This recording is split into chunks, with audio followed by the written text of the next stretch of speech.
Ouvrez Bible nous avec moi dans Matthieu 7, verset 13 et 14.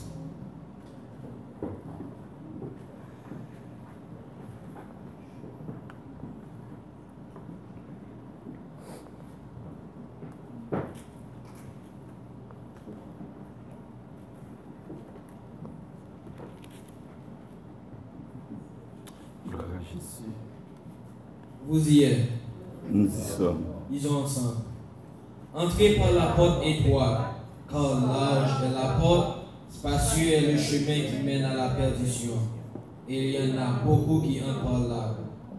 Mais étroite est la porte, resserrez le chemin qui mène à la vie, et il y en a peu qui les trouvent. Notre sujet d'aujourd'hui se dit les deux chemins. Qui a sujet nous on dit aujourd'hui à vous entendez toute l'église en arrière plus fort? Les deux chemins. Il existe que deux religions ici-bas, celle qui émane du cœur de l'homme et celle qui a jailli du cœur de Dieu. L'une est le fruit de l'imagination humaine, l'autre est une révélation divine. Dans ces versets, nous remarquerons qu'il y a deux portes, deux chemins, deux séries de personnes et deux destinations. Observons plus particulièrement les deux chemins. Le chemin de la vie. Que signifie la vie? La porte nous parle d'une cité, d'un lieu sûr, d'un endroit où l'on peut trouver le contact avec les autres et l'abondance.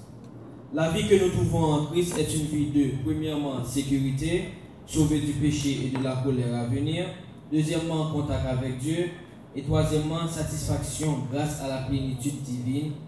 Il faut pour cela passer préalablement de la mort à la vie. C'est un chemin ouvert. Il est étroit, certes, mais rendons en gloire à Dieu. Il n'est pas fermé. J'ai mis devant toi une porte ouverte. Apocalypse 3, verset 8. Ce chemin a été fermé par le péché et clôturé par la loi. Mais Christ, parce qu'il s'est rendu obéissant jusqu'à la mort, nous l'a ouvert en portant nos péchés. Il nous a frayé un chemin nouveau. Au royaume des cieux, il n'y a pas de porte de service. Jean 14, verset 6. C'est un chemin étroit. Étroite est la porte, resserrez le chemin. Peut-être est-ce une allusion à une porte située sur le côté de la cité, si étroite qu'il fallait ôter au chameau tout ce qu'il transportait pour qu'il parvienne à y passer. Les hommes doivent se dépouiller pour y entrer. La propre justice n'y a pas admise. Cette porte est aussi étroite que la nouvelle naissance. Ce n'est pas à cause de Dieu qu'elle est étroite, mais à cause de l'incapacité naturelle de l'homme.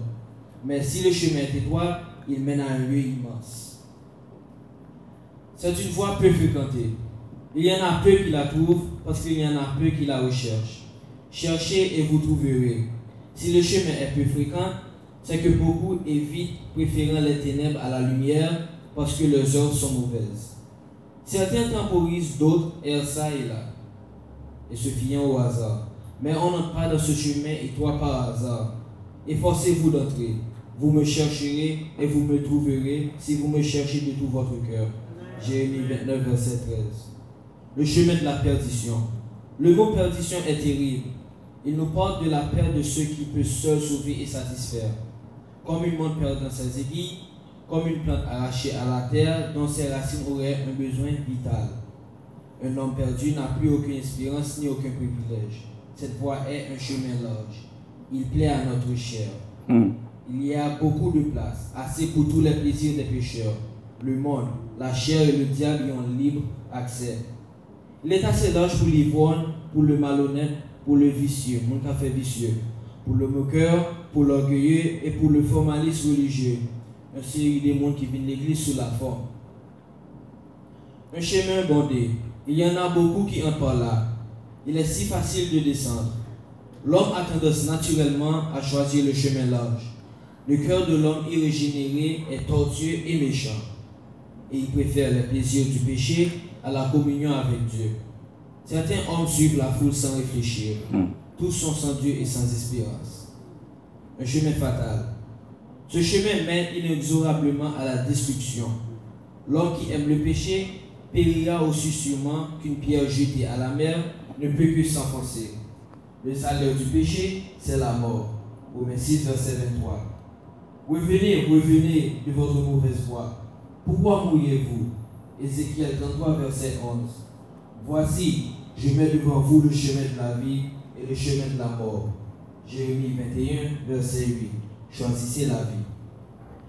Mes frères et sœurs en Jésus-Christ, tout bien aimé capteur de là, soit le petit monde, soit le grand monde, dans deux chemins ça qui ça nous préférer.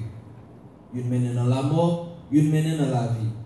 Une c'est Jésus qui met lui parce qu'il dit ce chemin et la vie. Une même c'est Satan qui met lui.